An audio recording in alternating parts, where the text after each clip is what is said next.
Christophe Hénin. Bonjour Christophe. Bonjour Simon, bonjour à tous. Christophe, on parle de littérature dans cette matinale avec vous et aujourd'hui vous nous présentez 120 francs de Xavier Leclerc aux éditions Gallimard. Oui, en effet, on voit bien avec le titre, 120 francs, que vaut la vie d'un homme? Eh bien c'est la réponse. C'est la prime que recevait la veuve de guerre quand son homme était tué à Verdun ou sur le chemin des Dames, 120 francs. C'est une somme en même temps et Saïd se dit qu'avec un pareil pactole, les siens seraient à l'abri du besoin. Il a suffi d'une croix sur le registre militaire en 1911 et le voilà embarqué, lui le paysan kabyle de Constantine, dans la pacification du Maroc qui résiste à la colonisation. Et puis il est bientôt appelé en métropole sur le front. Dans les tranchées, les fils barbelés, les champs de cratères, Saïd, Babacar, Gaston et René, si différents les uns des autres, finissaient par se ressembler.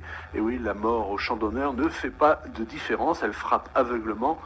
Même Dieu, que chaque camp croirait de son côté, finirait enseveli dans la boue, écrit Xavier Leclerc.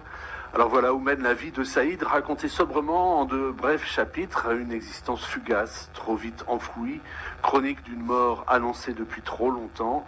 Sa mère déjà le pressentait face au malheur, alors qu'il n'était qu'un enfant. Il n'y aurait jamais eu assez de terre, se disait-elle, pour enterrer notre douleur. Un roman, mais deux histoires, m'avez-vous dit Christophe. Oui, en effet, Xavier Leclerc mêle au destin de Saïd celui de Dora, une jeune fille juive de Constantine qui doit faire face à la violence intrafamiliale, apprend à résister, se réfugie dans son magasin de jouets automates. C'est devant cette vitrine, justement, que le petit Saïd s'était émerveillé, rencontre fortuite et brève de ces deux personnages au cœur d'un roman sensible. Sur fond d'anciens rideaux rouges, j'agençais les jouets automates au fil des créations, écrit-elle.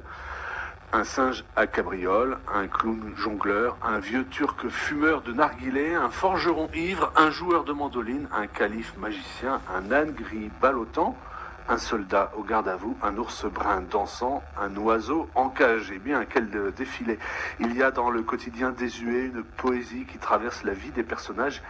Et si la jeune fille doit se réfugier en Alsace, eh bien sa mère garde des liens distendus et parfois ambivalents. Elle lui dit à la fois « Ce n'est plus pareil sans toi, la maison est calme ». Et elle lui dit aussi « Une bouche en moins à nourrir et Dieu connaît ton appétit ». En ce début de XXe siècle, il y a peu de place pour les femmes.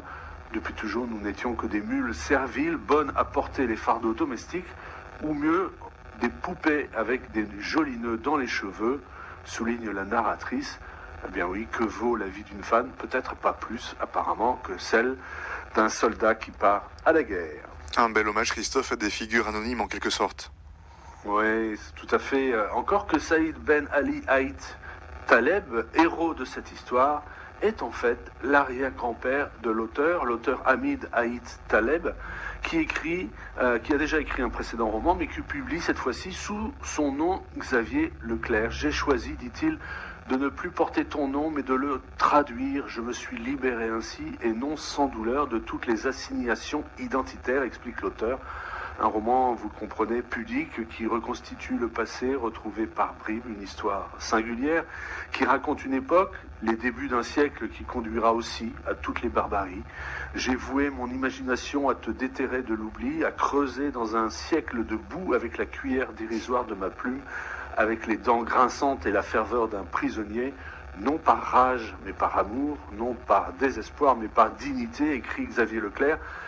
Tout aurait pu être différent peut-être, mais voilà, cela a été. Qui décide vraiment? Nous ne serions-nous pas, nous aussi, des jouets mécaniques? Il écrit encore, il en va du destin comme de quelques tours de clé. 120 francs de Xavier Leclerc qui est donc publié chez Gallimard. Et cet après-midi, Christophe, on vous retrouve avec votre émission Au pied de la lettre à 16h.